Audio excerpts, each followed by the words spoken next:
দেশজুড়ে অবৈধভাবে বিদেশিদের পরিচালিত ব্যবসার বিরুদ্ধে কঠোর অভিযান চালানোর নির্দেশ দিয়েছেন মালয়েশিয়ার প্রধানমন্ত্রী আনোয়ার ইব্রাহিম।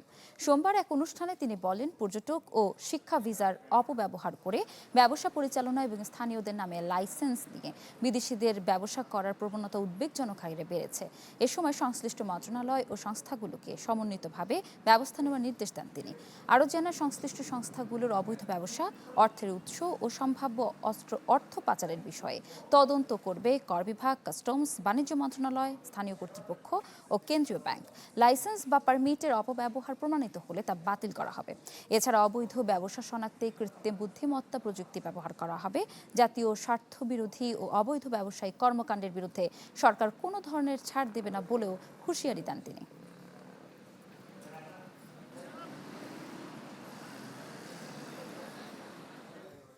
এ বিষয়ে আরও জানাতে মালয়েশিয়া থেকে যুক্ত হচ্ছেন সহকর্মী ওয়াহিদ সোহান। ওয়াহিদ, এই যে কঠোর পদক্ষেপে গিয়েছে মালয়েশিয়ান সরকার অবৈধ অভিবাসীদের বিরুদ্ধে, এই ক্ষেত্রে বাংলাদেশি অভিবাসীদের ক্ষেত্রে কি কি অবস্থা দেখছেন, কি সমস্যায় পড়তে পারে তারা?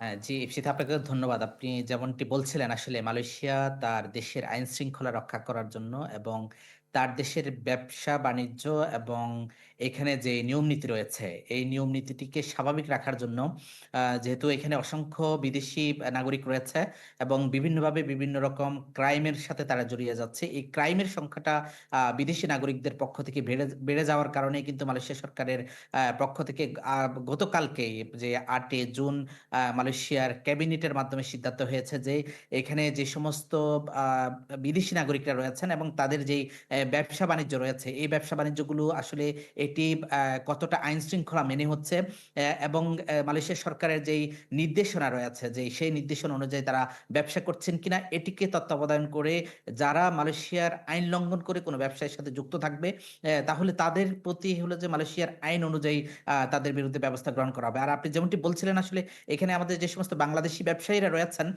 বেশ কয়েকজন ব্যবসায়ীর সাথে আমাদের কথা বলার সুযোগ হয়েছে মালয়েশিয়া সরকারের পক্ষ থেকে এই নির্দেশনা দেওয়ার পরে।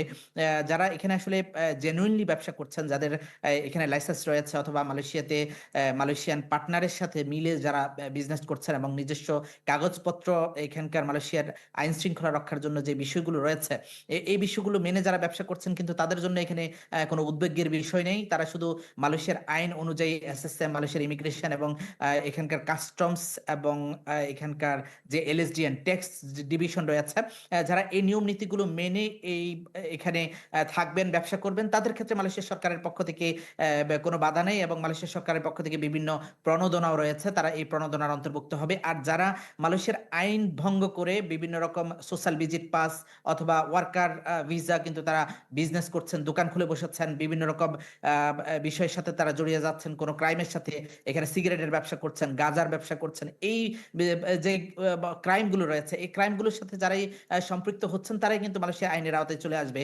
তবে আরেকটি বিষয় বলে রাখি, আসলে বিশেষ করে এখানে মালয়েশিয়া সরকারের পক্ষ থেকে এই নির্দেশনা আসার প্রধান কারণ হলো এখানে বেশ রোহিঙ্গারা ইদানিং যে প্রবলেমটি তৈরি করছে এখানে, বা তারা বাংলায় কথা বলে, বাংলায় তারা বিভিন্ন রকম প্রশাসন যখন তাদেরকে আটক করে তারা কিন্তু বাংলায় কথা বলে। এই কথা বলার কারণে কিন্তু প্রথমেই মালয়েশিয়ার ইমিগ্রেশন বা আইন শৃঙ্খলা রক্ষাকারী বাহিনী কিন্তু রোহিঙ্গাদেরকে বাংলাদেশি হিসেবে শনাক্ত করে। যখনই তাদের যে আইডেন্টিটি যাচাই করা হয় তখন দেখা যাচ্ছে যে তারা আসলে রোহিঙ্গা, তাদের কোনো ডকুমেন্টেশন নেই অথবা বাংলাদেশ হাই কমিশন থেকে তথ্য যাচাই করা হচ্ছে, তখন কিন্তু তারা এখানে রোহিঙ্গা হিসেবে শনাক্ত হচ্ছেন। এখানে কিন্তু রোহিঙ্গাদের কারণে কিন্তু মালয়েশিয়াতে বাংলাদেশিরা, বিশেষ করে চট্টগ্রাম অঞ্চলে যেই মানুষগুলো রয়েছেন, তারা কিন্তু অনেক সময় বিভ্রান্তির মধ্যে পড়তে হচ্ছে। বিশেষ করে মালয়েশিয়ায় আমাদের বাংলাদেশের কাউরান বাজারের মতো এখানে পাসার বরং সালায়াং নামে একটি বড় কাঁচা বাজারের মার্কেট রয়েছে। এটি ইতিমধ্যে আসলে কোনো প্রকার ডকুমেন্টেশন বা আইন শৃঙ্খলা না মেনে এখানে রোহিঙ্গারা ব্যবসা শুরু করছে বা এটি বিভিন্ন রকম ক্রাইম, হত্যা এবং দর্শনের সাথে যারা জড়িয়ে পড়ছে। এই পরিস্থিতির কারণে আসলে মালয়েশিয়ার লোকাল যে সমস্ত নাগরিকরা রয়েছেন তাদের বিভিন্ন রকম অভিযোগের ভিত্তিতে আসলে মালয়েশিয়ার প্রধানমন্ত্রী আনোয়ার ইব্রাহিমের পক্ষ থেকে এই সিদ্ধান্ত নেওয়া হয়েছে এবং বিশেষ করে গতকালকে ৮ই জুন মালয়েশিয়ার স্বরাষ্ট্রমন্ত্রী সাইফুদ্দিন নাসির ইসমাইল তিনি কিন্তু মালয়েশিয়ার সকল ধরনের আইন শৃঙ্খলা রক্ষাকারী বাহিনীকে তারা নির্দেশনা দিয়েছেন আসলে যাতে করে কোনোভাবেই কোনো বিদেশি নাগরিক ভিসার অপব্যবহার করে তারা অন্যায় সাথে না জড়াতে পারে অথবা কোনো প্রকার অবৈধ ব্যবসায়ের সাথে না জড়াতে পারে, এই বিষয়ের প্রতি দৃষ্টি রেখে এই অভিযান অব্যাহত রাখার জন্য কিন্তু মালয়েশিয়া সরকারের পক্ষ থেকে নির্দেশনা দেওয়া হয়েছে। ধন্যবাদ ইপসিতা। আপনাকে।